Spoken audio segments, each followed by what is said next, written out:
जय हिंद दोस्तों। जैसे अभी वोटर लिस्ट वेरिफिकेशन के लिए लोग परेशान हैं। बहुत सारे लोगों की इसकी जानकारी भी नहीं है, बहुत सारे लोग की जानकारी भी है, लेकिन वो इस मैटर को लेकर परेशान है कि उनका कागज़ जो है जन्म प्रमाण पत्र या इस तरह से कागज़ वो लोग कहाँ से ढूंढ पाएंगे।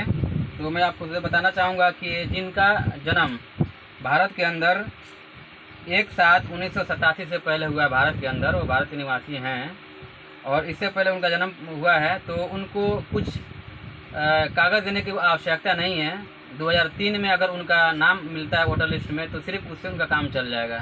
यानी आप जाइए, साइट पे जाइए और वहाँ पे डाउनलोड कीजिए वोटर लिस्ट 2003 का, और उसी को लगा करके जो फॉर्म आपको बीएलओ की तरफ से दिया जाएगा उसमें आप पेस्ट करके, और साथ में आपका एक फ़ोटो लगेगा पासपोर्ट साइज़, उसमें लगा करके जो भी जैसे फॉर्म में इस तरह होगा, फॉर्म में लिखना होगा, जन्म तिथि लिखना है इसमें, और आधार कार्ड संख्या अगर आपके पास है तब, और ये वैकल्पिक है यानी ऑप्शनल है। मोबाइल नंबर देना है, पिता यानी कानूनी अभिभावक का नाम देना है, उनका एपिक नंबर यानी एमपिक नंबर का मतलब होता है जो उनका वोटर लिस्ट का जो नंबर होता है वो नंबर देना है। ये भी अगर यदि उपलब्ध है तो कराना है, अन्यथा नहीं कराना है। माता का नाम, उनका एमपिक नंबर देना है, और जीवन साथी यानी अगर आपकी पत्नी है या पति हैं तो उनका जो है नाम लिखना है, प्लस में उनका एमपिक नंबर यानी वोटर लिस्ट आई का नंबर देना है। ये सारे चीज़ों को भरने के बाद आपकी अगर जन्म तिथि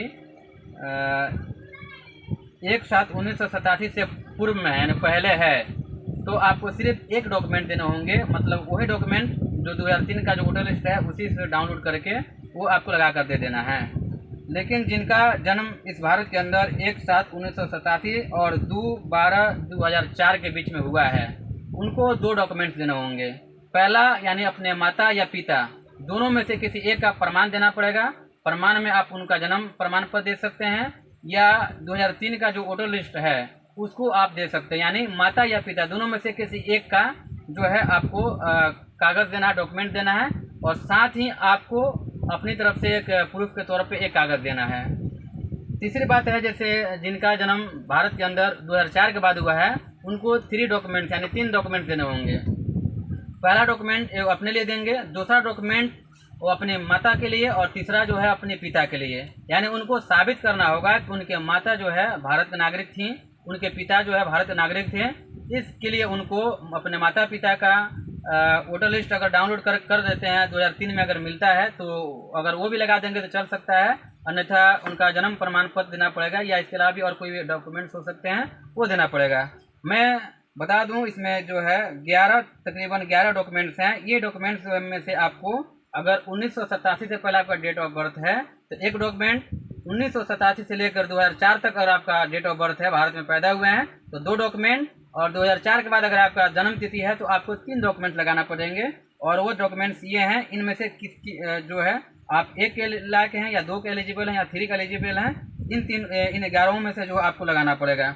मैं बता दूं, एक एक करके बता रहा हूं। जैसे केंद्रीय राज्य के नियमित कर्मचारी पेंशन भोगी को निर्गत कोई पहचान पत्र अगर ऐसा है तो आपको कराना होगा।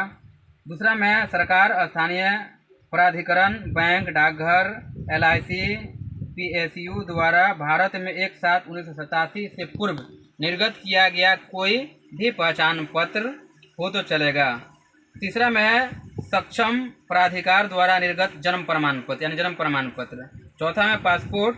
पांचवा में मान्यता प्राप्त बोर्ड विश्वविद्यालयों द्वारा निर्गत मैट्रिकुलेशन शैक्षणिक प्रमाण पत्र। इसमें आपका मतलब मैट्रिक का आप मतलब वो कागज़ देना होगा जिसमें जन्म प्रमाण पत्र, जिसमें जन्म तिथि जो है मेंशन होना चाहिए, जी ये प्रमाण करे कि आपका जन्म कब हुआ था। इसके अलावा सक्षम राज्य प्राधिकरण द्वारा निर्गत अस्थायी निवास प्रमाण पत्र। सातवां में वन अधिकार प्रमाण पत्र। आठवां में सक्षम प्राधिकार द्वारा निर्गत OBC, SC, ST या कोई जाति प्रमाण पत्र। 9वां में है राष्ट्रीय नागरिक रजिस्टर, जहां यह उपलब्ध हो, मतलब इसी को कहते हैं NRC कहा जाता है, इस इंग्लिश में कहते हैं NRC राष्ट्रीय नागरिक रजिस्टर। और ये 2003 में जो जिसका पूरा सर्वे कराया गया था और जो वोटर लिस्ट जो 2003 का जो मांगा गया है वही चीज़ ये कह रहा है कि राष्ट्रीय नागरिक रजिस्टर। 10वां में राज्य स्थानीय प्राधिकरण द्वारा तैयार किया गया पारिवारिक रजिस्टर। तो पारिवारिक रजिस्टर को आमतौर पर राशन कार्ड को भी माना जाता है, तो अगर राशन कार्ड भी है तब भी चल सकता है। 11वां है सरकार की कोई भी भूमि मकान आवंटन प्रमाण पत्र। ये 11 डॉक्यूमेंट्स हैं और 11 डॉक्यूमेंट्स में से according to your date of birth, according to जन्म प्रमाण पत्र, आपको 1, 2 या 3 आपको इसमें से प्रमाण जो है लगाने पड़ेंगे। तो ये था क्या क्या डॉक्यूमेंट्स लगेंगे, कैसे जो है किनको 1 डॉक्यूमेंट देने पड़ेंगे, किनको 2, किनको 3, क्योंकि लोग बहुत इससे परेशान हैं। इसलिए मैं सोचा हूँ कि मैं इस पर एक वीडियो बना दूँ ताकि आपको आसानी हो जाए।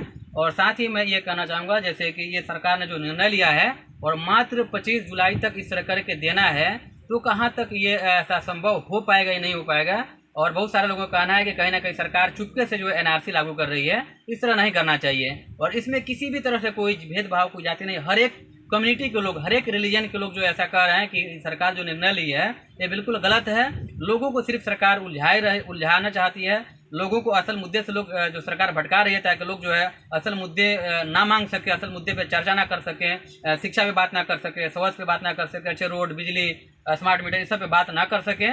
लोग सिर्फ लाइन में लगे रहे, सिर्फ कागज ढूंढते रहे। और आज से नहीं बल्कि जहाँ तक मैं समझता हूँ जब से ये सरकार जो है सत्ता में आई है तब से सिर्फ लोगों को कागज ढूंढने में लगा दी है। जैसे कि एनआरसी, सीए, उसके बाद से ट्रिपल तलाक, उसके बाद से बाबरी मस्जिद, राम मंदिर, उसके बाद से जो है 35A लाया गया, फिर उसके बाद से एमएसपी जो है किसानों के बारे में जो कानून लाया गया। तो कहीं ना कहीं सरकार सिर्फ टॉर्चर कर रही है और एक तरह से हम कह सकते हैं ये गरीबों के साथ या नागरिकों के साथ ये शोषण किया जा रहा है। तो जो लीडर्स, जो नेता खुद की डिग्री नहीं अभी तक दिखा सके, जो है पब्लिक नहीं कर पाए, वो लीडर्स, वो नेता हमसे जन्म प्रमाण पत्र मांग रहे हैं। मैं आपसे ये सवाल करना चाहता हूँ कि बाय द वे अगर किसी का नाम 2003 में जो वोटर लिस्ट है उसमें से कट गया हो या नहीं आता है और उसका जन्म जो है 1987 से पहले हुआ है, तो वो तो नागरिकता मतलब वो धो चुका, मतलब उसकी नागरिकता क्या खत्म हो जाएगी, क्योंकि जन्म प्रमाण पत्र उसके पास नहीं होगा, नहीं बनवा पाएगा, चाहे बहुत मुश्किल होगी। तो कहीं ना कहीं इसमें जो है लोगों के लिए खतरा है। या जो लोग मैट्रिक नहीं किए हैं, उनके पास जन्म प्रमाण पत्र नहीं है, फिर वह कहाँ से डॉक्यूमेंट्स को खोजेंगे। तो मैं भी ये चाहता हूँ कि इस तरह से जो कानून चलाया जा रहा है, इस तरह से रिप्रेजेंट कराया जा रहा है, ये ऐसा नहीं होना चाहिए। कुछ लोगों का आरोप है कि सरकार इस तरह से छटनी करा रही है ताकि जो है सरकार को ऐसे मालूम है कि हम हार रहे हैं यहाँ पे, इसलिए ऐसा चाह रहे थे ताकि वोटर जो है कुछ कम हो जाए, जो होंगे वो हमारे होंगे और वो हमको देकर जिता देंगे। तो सबकी अपनी अपनी राय होती है। आप भी अपनी राय, अपनी प्रतिक्रिया कमेंट में जरूर देंगे। कैमरामैन हुदा के साथ अतुल्ला।